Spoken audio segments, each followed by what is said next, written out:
ছাত্র জনতার বিপ্লবের মাধ্যমে হয়েছে। আজকে আমাদের সারা বাংলাদেশের ছাত্র জনতা ঐক্যবদ্ধ হয়ে বৈষম্য বিরোধী আন্দোলনের মাধ্যমে গণ আন্দোলন গড়ে তুলেছে, গণ অভ্যর্থনা গড়ে তুলেছে এবং ফ্যাসিবাদী স্বৈরাচার শেখ হাসিনা মুক্ত বাংলাদেশ আমাদেরকে উপহার দিয়েছে। এই ছাত্রদের যে কাঙ্ক্ষিত বৈষম্য বিরোধী যে চিন্তা ভাবনা এবং নিরাপত্তা, এই নিরাপত্তা দেওয়ার দায়িত্ব বাংলাদেশ জাতীয়তাবাদী দলের সকল নেতা। দীর্ঘ 17 বছর ধরে এই বাংলাদেশের ফ্যাসিবাদীরা রাষ্ট্র কায়েম করে রেখেছিল, একতন্ত্র কায়েম করে রাখছে।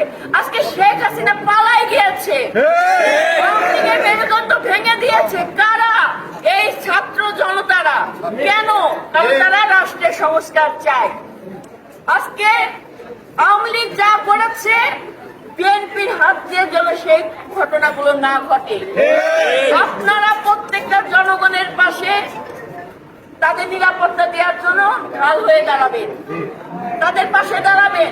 আজকে যাদের নামে অভিযোগ করছেন আমাদের এই দিদি দাদারা, তাদের ব্যাপারে আমি আজকে আপনার দাদার সাথে কথা বলবো। কালকের মধ্যে এটার ফয়সালা হবে।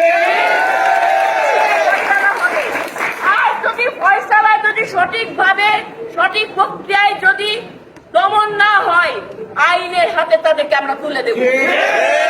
দলের নাম ভেঙে দুষ্কৃতিকারীরা যদি হিন্দু সম্প্রদায়ের ভাই বোনদের প্রতি কোন অনাকাঙ্ক্ষিত আচরণ করে, আমরা কোনোভাবে সেটা বরদাস্ত করব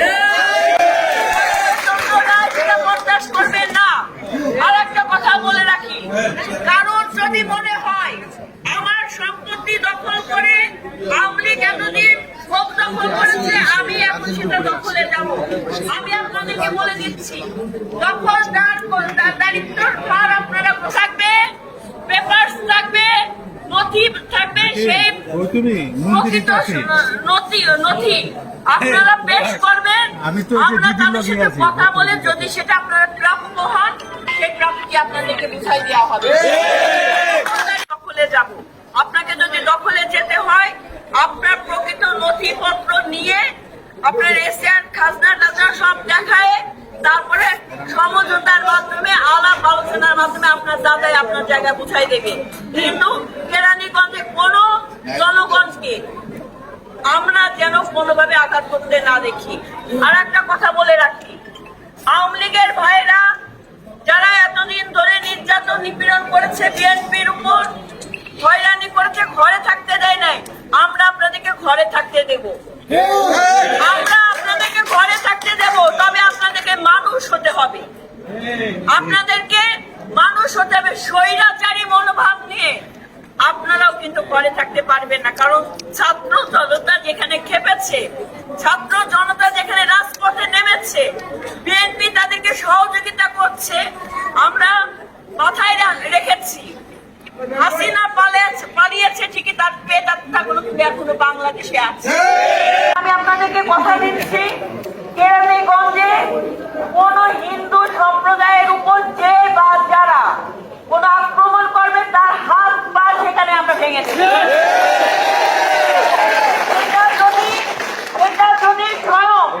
সেটা যদি স্বয়ং আমার ঘরের সন্তান হয়, তার হাত পা আমি সেখানে ভেঙে দেব। আমি আপনাদের সবাইকে বেগুনিয়া বিএনপি অঙ্গ সহযোগী সংগঠনের প্রত্যেকটি নেতৃবৃন্দকে আমি বলবো, আপনারা টিম করে করে পাহারা দেবেন এবং যারা বিএনপির নাম ভাঙায়, বিএনপির পরিচয় দিয়ে যারা এই সকল অপকর্ম, দুষ্কৃতিকারী এবং হিন্দু